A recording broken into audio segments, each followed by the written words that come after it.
afternoon. Today is the 5th of January 2011. I'm Darrell Peterson, a volunteer at the Palm Springs Air Museum here in California. Part of our mission is to record and preserve the history of our country's military conflicts, especially World War II. As part of the Veterans History Project of the Library of Congress in Washington, D.C., we conduct interviews of veterans and civilians who participated in those conflicts. Today we have the honor and privilege of interviewing Lieutenant Colonel retired John Harry Quarton, and he has served in the Canadian military, and we're looking forward to hearing some of the differences between U.S. and Canadian events in World War II. So we'll be talking about a lot of other things also, and nice to have you here, and we call you Harry, I guess. Yes, right, yep. And we'll start out by having you state your name and spell your full name, and tell us where and when you were born. Okay. My name is John Henry Quarton, but I go by Harry Quarton. Okay. I was born in Marshall, Saskatchewan, a small little village in Saskatchewan in 1922, and moved to Lloydminster when I was just a tot. My father became the chief of police there and carried that position practically until the day he died. And I joined up from there some years later, of course. So that's where my life began, really. Okay. Well, can you tell us a little bit about your family heritage? Yes. Well, my father's on my father's side, he was a British territorial and served in the British Army for nearly 30 years, everywhere from the Gold Coast of Africa. He was in the Boer War, and he was also in the Fourth Battle of Kabul, which was very interesting in this day and age. I have his regimental history, the regimental history of the. He belongs to the Prince of Wales' own regiment, the West Yorkshires, and they served at that time. And I'm not quite sure of the date, but I think it was somewhere around the 1880, late 80s or 1890s at the Battle of Kabul. And where's Kabul? In Afghanistan. Okay. So we're right back to where we began many right. years ago. Yeah, making the big circle. So he, after he retired from the Army, after he put in some 20-some years or so, he decided to come to Canada and emigrated to Canada, and where my mother and he homesteaded in the country just outside of Marshall, where I was born. Okay.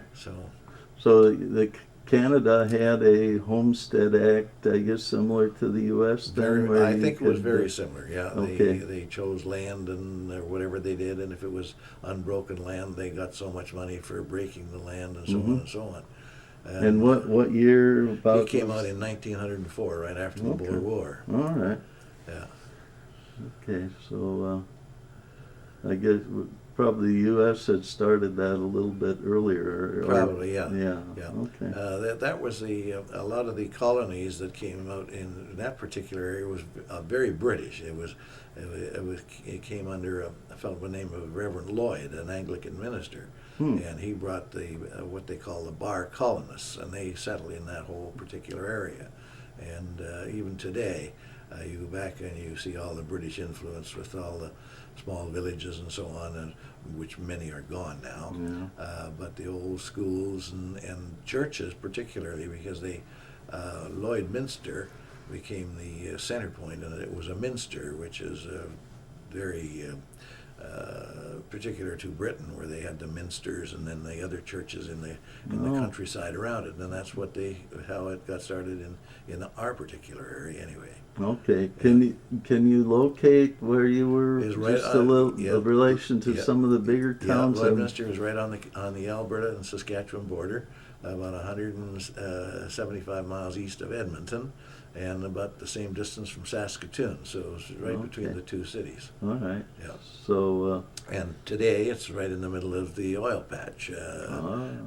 The oil has been discovered in the last so many years, and now it's instead of agriculture being the main. Well, I guess it's still a very big thing there, but the oil patches, as you know, is much. So larger. this is liquid oil, or is it shale? Or Yeah, what? no, this is liquid oil. These are the drilled wells rather than the oil sands, which is just about 100 miles north. So they're not too, or a couple of 100 miles north, I would think, to the oil sands. So, but I guess that oil stretches all through that area. Mm-hmm.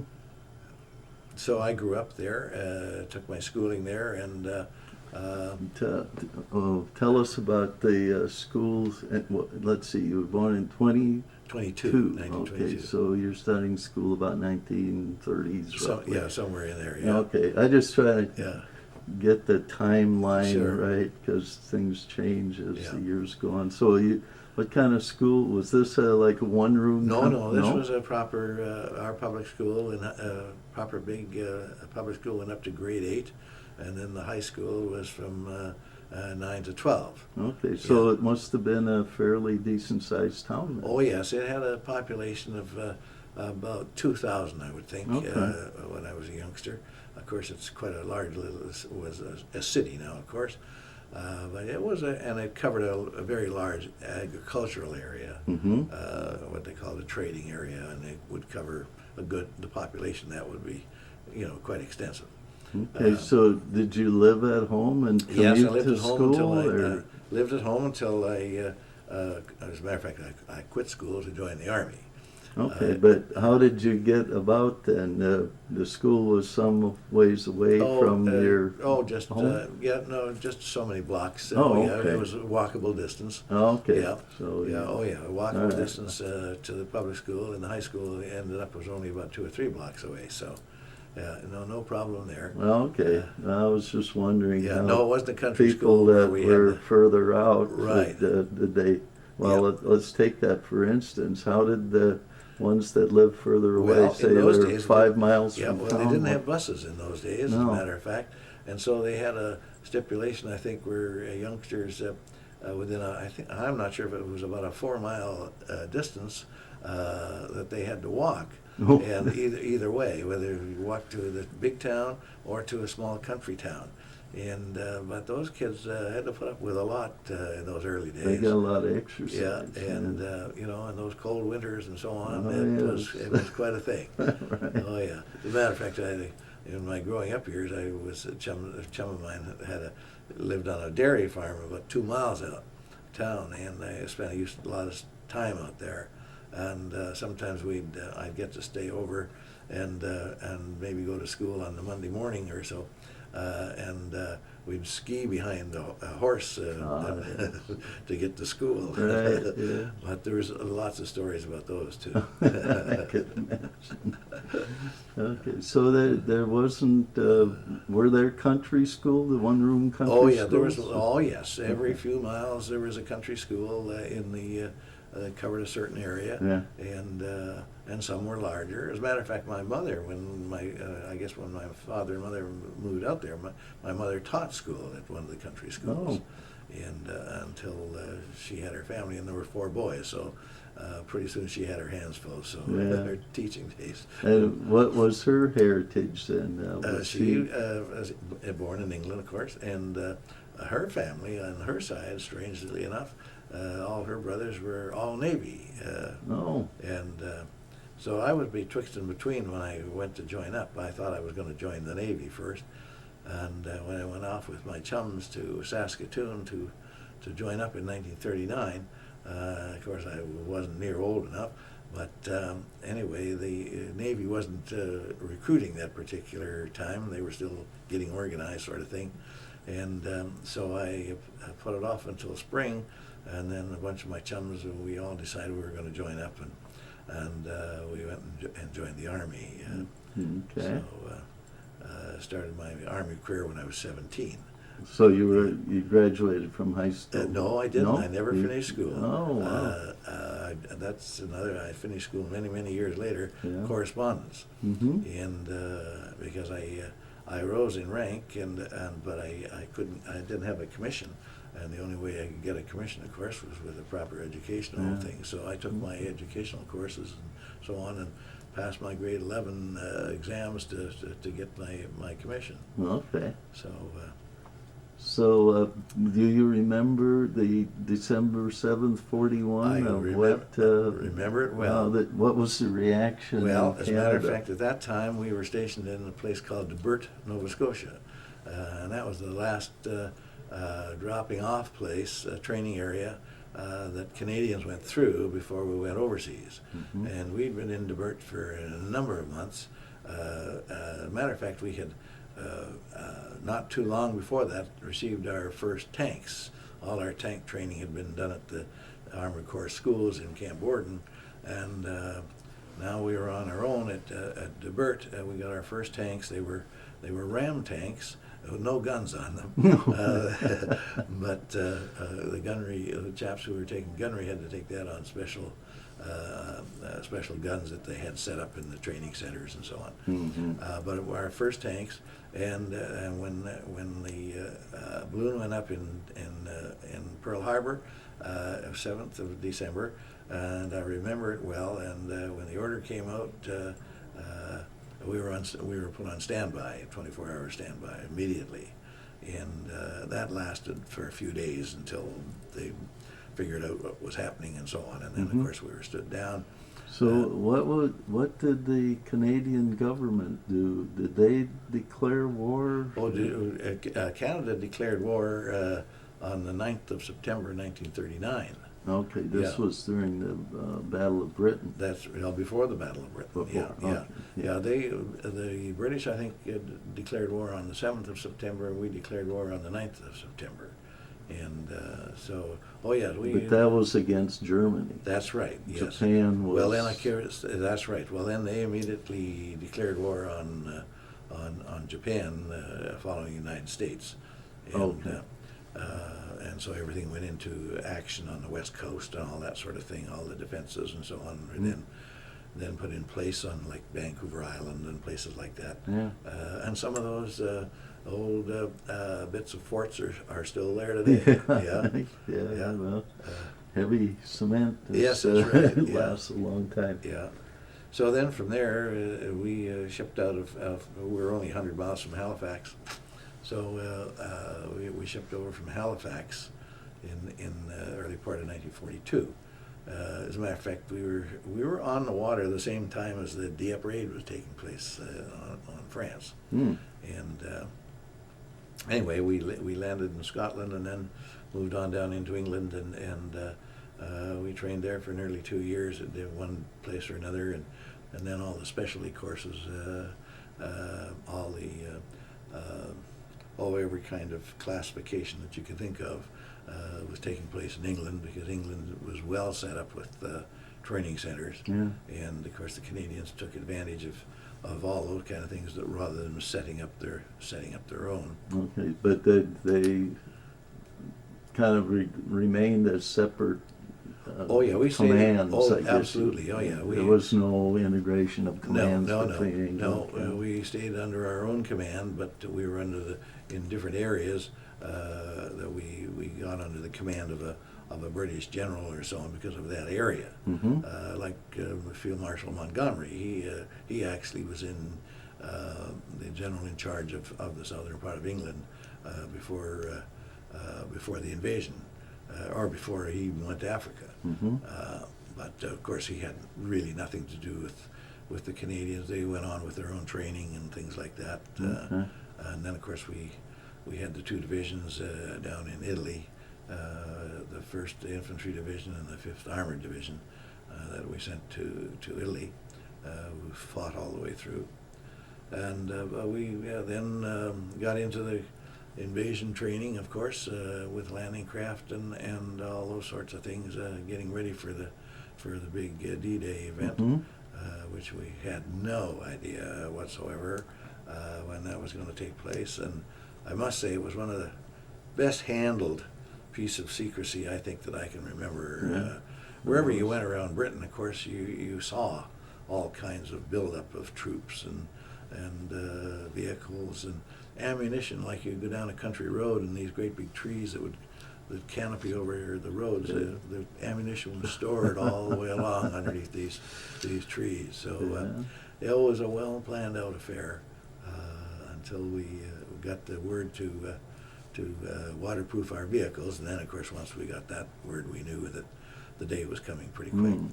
So what was your specialty at this point? Well, I was in the Army Corps. Our regiment was an armored reconnaissance regiment, and my side was on the ended up on the technical side. I became the technical quartermaster, and so then I was seconded to the division headquarters for our general's staff, and I looked after the resupply of all tanks and ammunition and petrol to our fighting troops.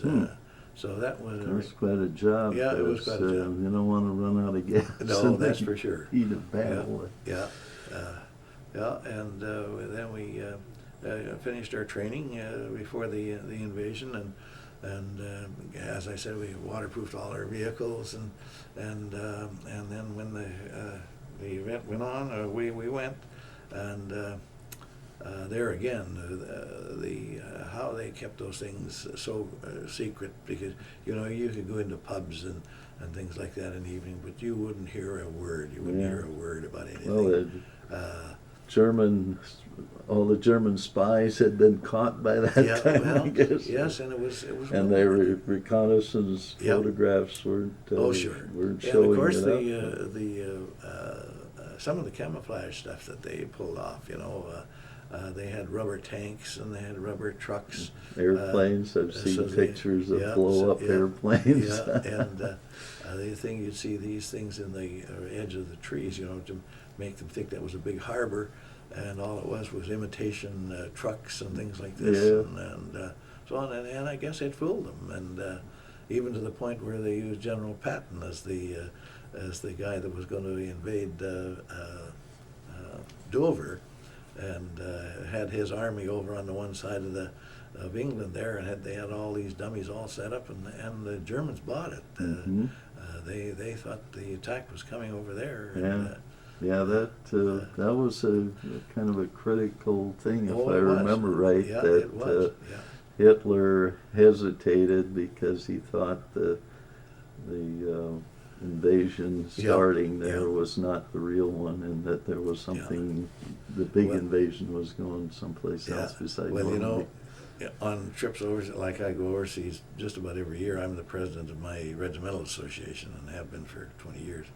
And we go over pretty well every year, tours, and of course we've got to know a tremendous amount of people over there, from France right through to Germany.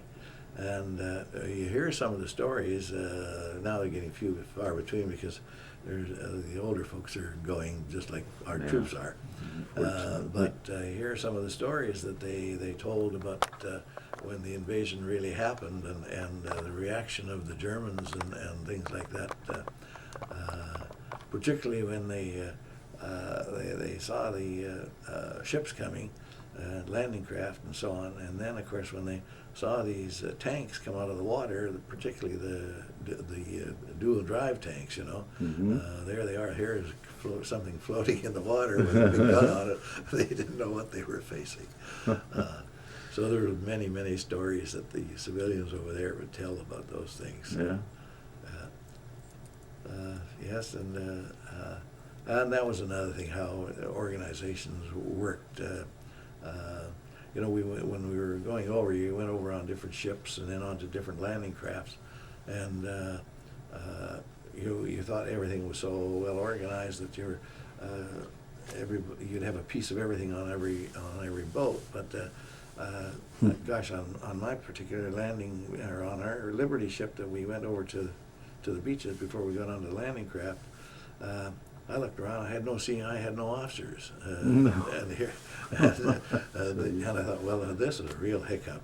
But it wasn't. When we got onto the landing craft itself, and then the same thing happened on the other ships alongside us, and of course we hit the beaches, and Or the armored, of course, the infantry and that have cleared the beaches. We didn't have to do any. What day did you We didn't go? get over until day 14 or something like that. Oh, okay. Yeah, because they couldn't take the tanks. They had Yeah. didn't have the room for it then. All right. But by that time we could move in, even though that they had the balloons above us and everything else to try to keep the fighters off and things like that. Mhm. And as soon as we got in a mile, we stopped to whip all the waterproofing off. Because you couldn't go very far with that waterproofing on, or What was that well, like? waterproofing stuff was all breathing apparatus that you put on to hook up to your exhausts and so on, Okay. so you could go up to 6 or 8 feet of water without killing your motor. The Okay. motor could be underwater, but as long as the air intake and the air out had to happen, of course. All right. And but you couldn't have that on there for very long, or the vehicles would overheat. So Okay. as soon as you got up off the beaches and onto some level land, you stop long enough for everybody to get off and just rip all the junk off, Okay. and then keep going. And but it was amazing. You know, you had your map reference, and people were coming from all directions. And at nighttime, by the time you got your guards and pickets and stuff out and so on, in the morning, everybody was there. Everybody was there. Right. Yeah, it was just amazing. Yeah, and then the thing started. Of Was course. it the Canadians went. What beach did they? We went in on Juno. That was Juno, That was okay. the Canadian beach. Yeah. It was between the two British beaches. Gold was on our right. Let's see, Sword was on our left, and then Omaha and Utah beyond that. Yeah. Okay. So we did very well in those first while. We got in quite a ways until the Carpet Cay Airport was one of the big strong points that we had to take just out of Caen, which really was a real tough thing to take, and it took days to. The first few days we got further inland than anybody, but then we couldn't get any further. And because what they did, they were, and of course we didn't know this as regular troops. You're not informed of all what's going on the whole front.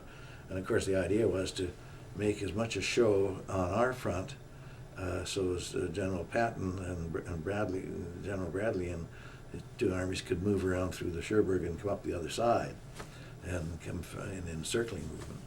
And of course, we put these Panzer divisions in front of us, which really held us up until the big push came in what was that, in August, when we pushed down and the Americans came from behind, and we got actually met up at a place called Ormel, a place called Mount Ormel. Actually, Mount Ormel was our Polish division, and it was very high ground, and you could see for miles from there. But the Germans were very well dug in around there, and as a matter of fact, the Poles got encircled, and we're in real deep trouble.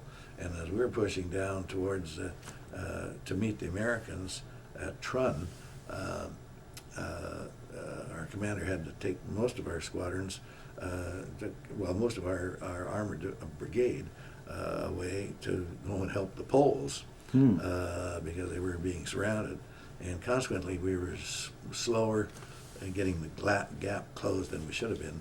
We would have met the Americans on about August the 14th or something like that, if it had all gone according to plan, but it didn't.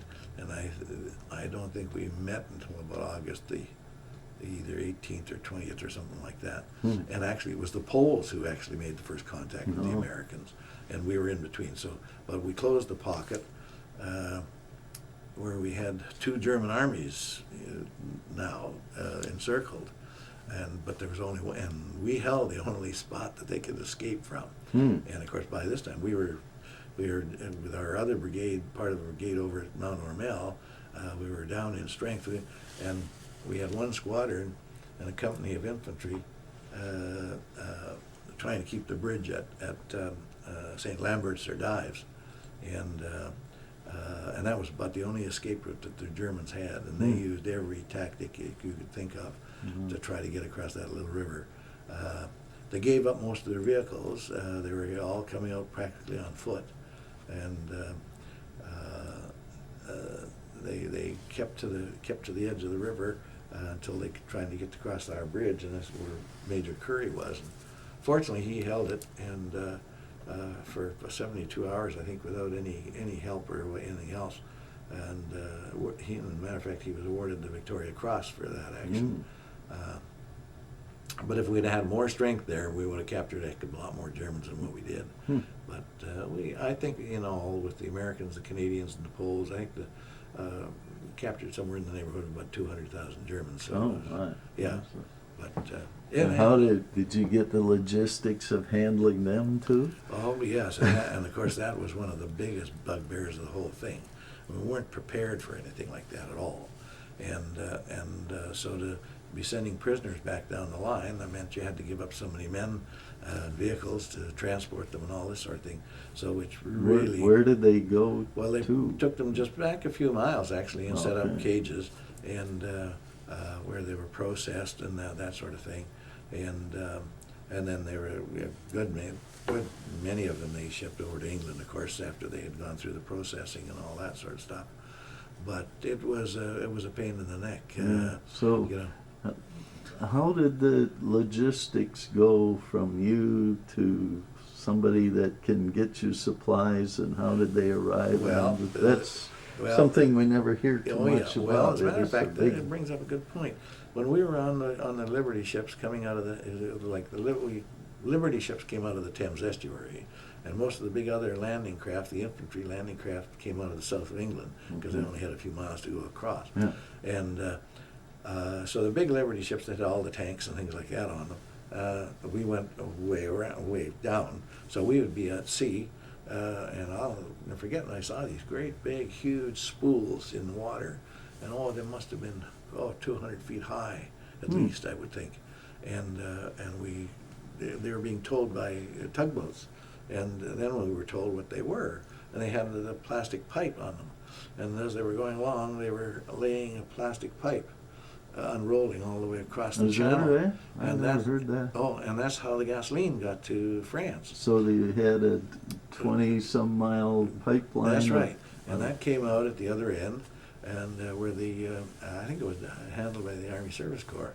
They had these portable canneries where the petrol came in one end, and sheets of little tin about so big went in one end, and the gasoline went in, and out come 4-gallon cans of gasoline at the other end. Oh. and it was a fantastic thing. And of course we had to have so then we started to be able to get our gasoline on our trucks, and then drive it up to the units and so on.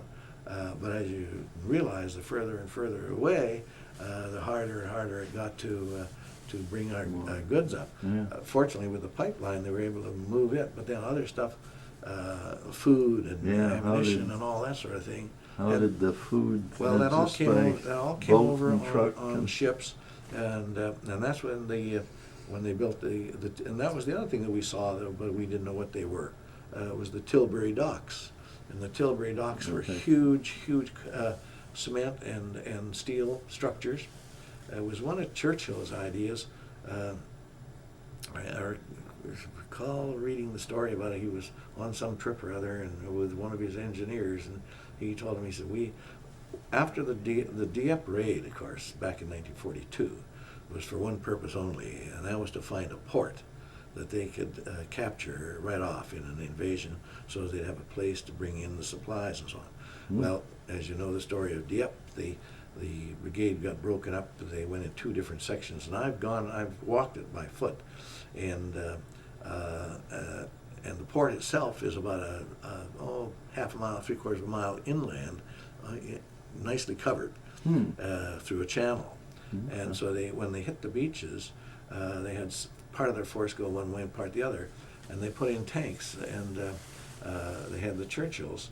And of course, their intelligence was lacking in those days, and they didn't discover it until they hit the beaches. But the beaches were all made up of stone, of rock, rounded from the centuries of wear. Yeah. And the tank tracks could not get any traction. Oh, and they all they just did was roll the stones. they just dug themselves in, and they were sitting ducks. And Dieppe is a very high cliffs on both sides of the beaches, and they had covering fire down on them, so they just gave them what for, and took out all their tanks. And the attack was run by a fellow by the name of Colonel Merritt. He just died about 4 years ago in Vancouver. He got the Victoria Cross.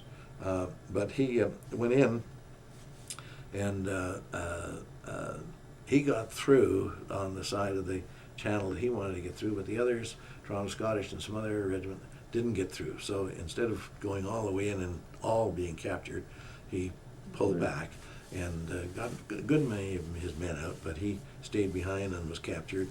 And but from that, they learned that they had to capture, they had to have a port. And so after the Dieppe raid was over, Churchill said to these engineers, "Build me a port." So they built these things, and they built in all parts of England, and they towed them over, and then they hooked them together. And those things came out in the water, about a good quarter of a mile out in deep water, so the big ships could come in. And then it was in a kind of a horseshoe. So the trucks could come from shore and come on there, and the boats, ships would pull alongside, and they'd unload them just like they would in any port, and loaded them onto the trucks, and away they went and had this thing going like that. So they had that going for, I don't know, I guess it was somewhere in the month of July, or somewhere in there, maybe the end of June, and a big storm came up and wrecked it. So they saved part of it by sinking some Liberty ships as a breakwater to protect them. So that helped the supply on our front, on the American front, to keep us going for a ways. But then the further away you got, the more crucial it was to have a proper port. And of course, the Americans were using Cherbourg, which was, they had a safe port, but it was so far away. And so then, of course, the big thing was to take Antwerp, and because that was the biggest port in Europe, and that became one of our jobs. The Canadian Army had we were allotted the coastal areas. We cleared the coastal ports and towns and so on, and some inland too, but mostly anyway, after Antwerp. But the thing was with Antwerp is a port that's a long way inland. There's a lot of islands and things like that leading into it, and the boats and the Germans had control of all that. And so then that meant having to take those areas as well. By this time, I just read it the other day, the Americans were now 400 miles from their supply line, and we were 300 miles from our supply line. So show you how ways important to move everything. Yeah, how important Antwerp became. So anyway, I think Antwerp was taken. It was either around October. It was well on anyway before we took Antwerp, and then could move on into the rest of Belgium and Holland. We went to clear those islands in Walcheren Island and some of those places, and of course the Germans opened up all the dikes and flooded a lot of the lowlands, and so it was pretty tough slugging. Most of that was done by the infantry. Thank goodness we didn't get in too many of the real wet spots, but yeah, that was a bad time. Yeah, and then we went on from there to, then came wintertime more or less, into November. We were well into Holland, and then of course the Rhine attack, of course, the Bastogne. Yeah, no, even before Bastogne, this was getting across the Rhine River when the big airdrop took place, and of course, and the bridge too far episode. We were on the ground at a place called Sertogenbosch, about I guess 100 kilometers down the line, because Nijmegen came in there, and we had to clear one part of Germany that comes across on this side, a place called Udum, so we had to take that area. So that was that was winter, and it was terrible. Mud and mud and mud. Terrible for tanks, I tell you. Getting the trucks, supplies, I suppose they were getting. Yeah, and then of course there was the Battle of Bastogne and the Gulch. By that time we were at a place called Sertogenbosch and Wood, and the moss ran right along. That was the dividing line, as a matter of fact, between us and the Germans, and we were keeping a smoke screen going along there for most of the time, because they were moving vehicles, because the moss made a turn and went up like that. So this was our territory and that was German territory. So we could go quite a ways without being bothered with them, except we didn't want them seeing what we're doing. And Montgomery was trying to build up as much stuff as he possibly could to get across the Rhine, and so that was a thing. And when the Germans broke through across they came from two directions. They came across our front over the river, Moss, and then the other way through the Ardennes. And so we were taken from here, and we had to paint our tanks white overnight and head down to try to help the Americans. But we never got into that battle. We got there, but by that time the Americans had taken control of the situation. So then we went back to our own area, getting ready for the big push across the Rhine,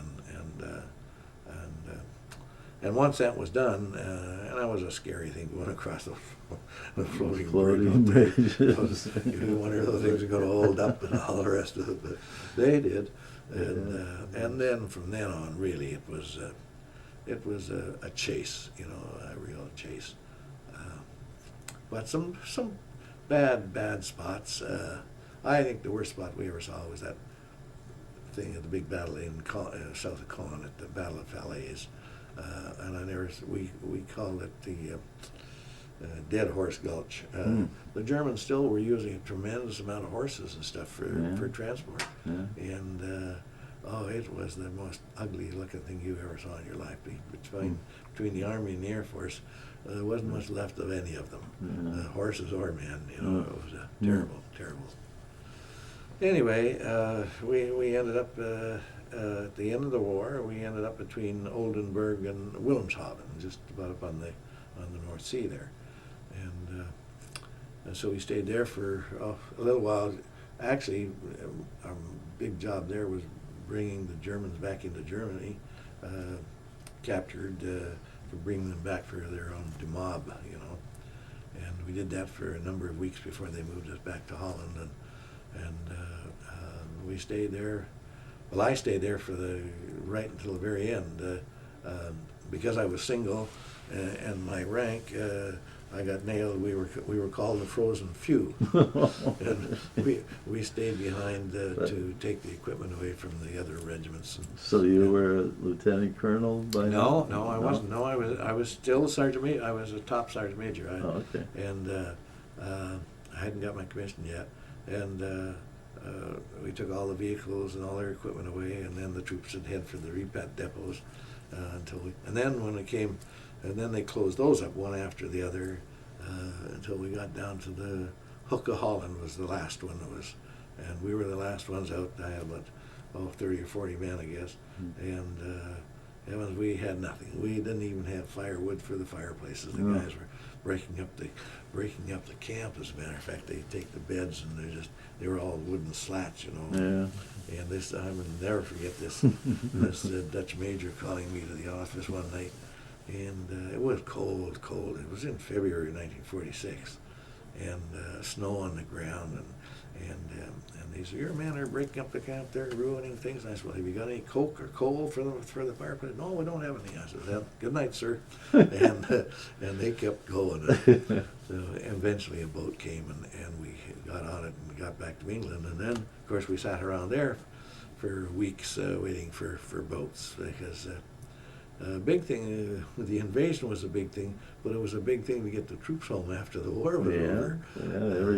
Everybody left or wanted to leave at once. Right. And so we were the last ones out of there. Yeah. As a matter of fact, when I got home,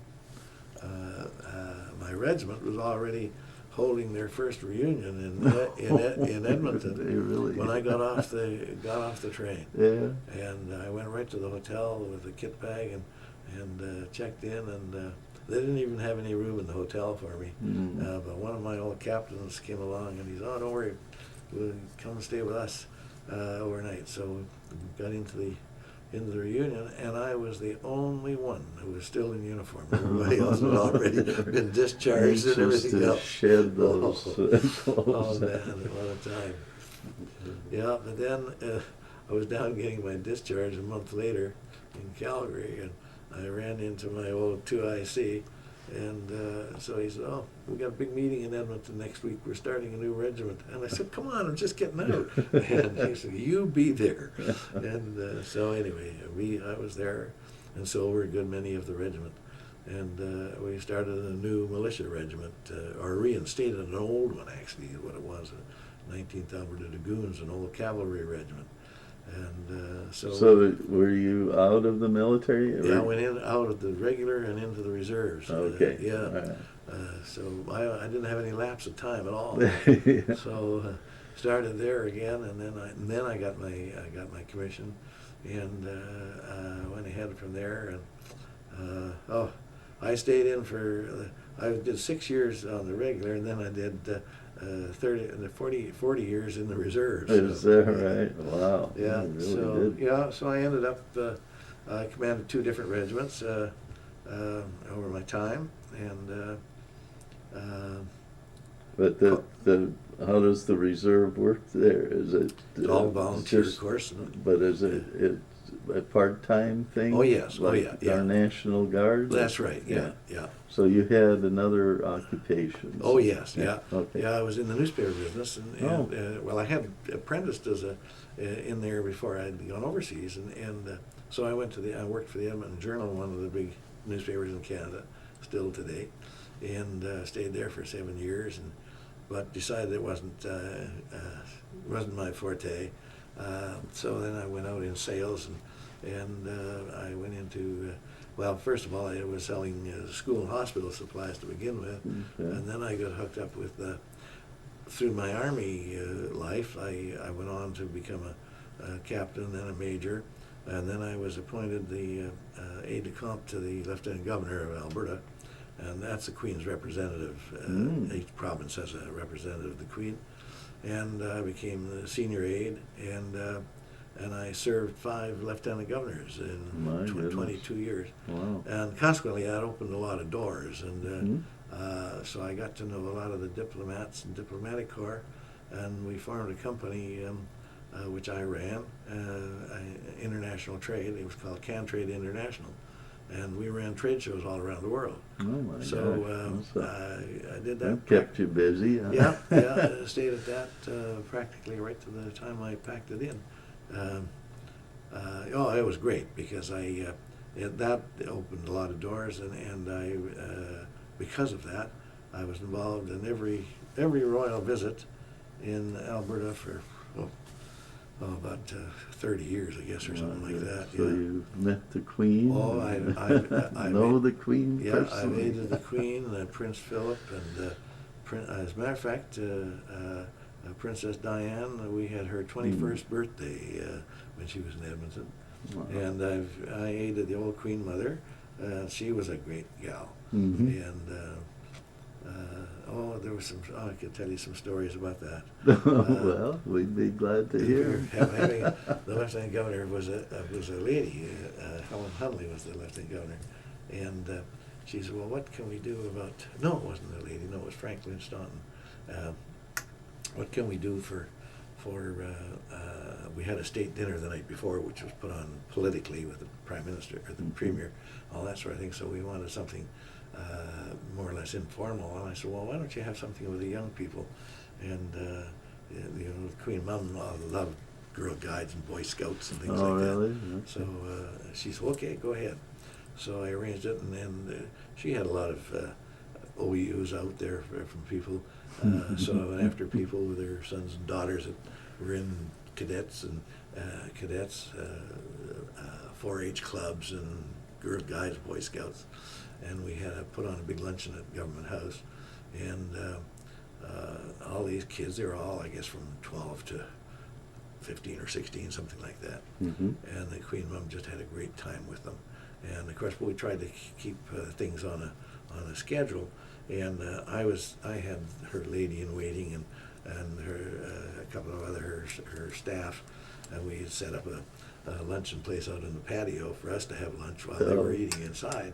And every now and again, I poke my head in and get hold of the maitre d', and I said, "How are we doing?" And he said, "Oh, we're losing time." He said, "That young fellow there beside the Queen won't finish his soup course, and I can't take anything away from anybody else until he's finished." So I said, "Well, you just stand behind him. Next time he puts his spoon down, just grab his plate." So he did, and we're looking at a schedule because we only have the Queen at a certain time. We have to. She has to be out of there onto a plane, and so anyway, the next time I went in, he hadn't finished his main course, and I said, "Well, do the same thing. Just grab his plate." And that was it. And we got the thing finished. Was he too busy talking? Oh, he was too busy talking to the Queen. Oh, and, well, and then one time I came in, and I was might not get another chance. Yeah, and I came into the dining room, and I leaned over to speak to the governor, and the Queen saw she was at the other end of the table, and she said, "What is it, Colonel? Are you worried about the time?" And I said, "Yes, I am, ma'am." And she said, "Well, I am not." So it didn't matter. The planes are held up all over the place because no plane can take off as long as theirs are in the area. But anyway, it was funny. But that kid went away from there hungry, I'm sure. Well, but he's had a lot of memories. Oh yeah, there was about the rest of his life. Incidents like that made it well worthwhile, you know. And some of them were great people. I had Princess Margaret. Oh, that was just in the last few years before I retired. And Princess Margaret she had her problems, I guess. But she was a very nice lady. Mm-hmm. And we had a big function on at Government House and down at the Parliament buildings. And we were going on down to some big garden party. And so I'm escorting her, and she says, Colonel, she says, "Well, just poke me in the ribs and tell me what to do."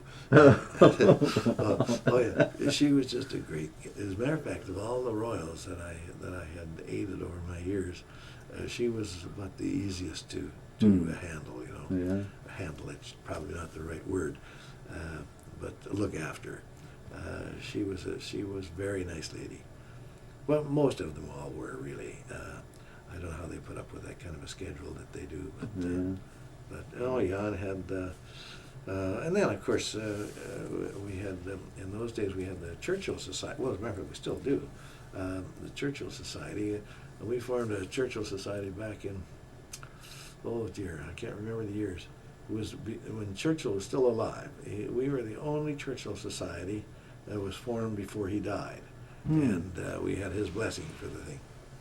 And what was their purpose? The purpose of it was for high school debates about Churchill and his life. Oh, and really? they had high school debate, and then on the last, they had the competition, and then we'd have the winners at this Churchill dinner. And it was a very expensive dinner to go. But we had a speaker come from England, and the speaker had to have someone who had either served on Churchill's staff or a very close relationship. Okay.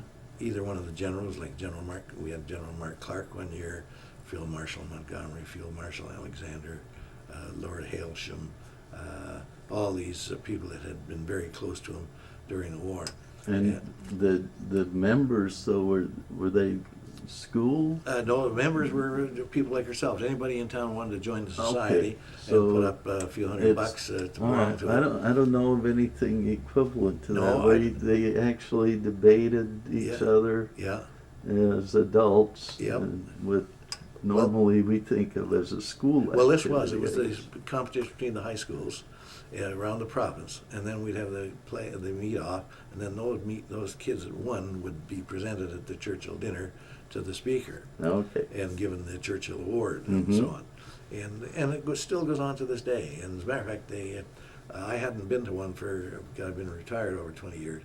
And anyway, this year it was their 60, I forget what anniversary it was. No, 40 some anniversary. So they said, "You've got to come this year, Harry." So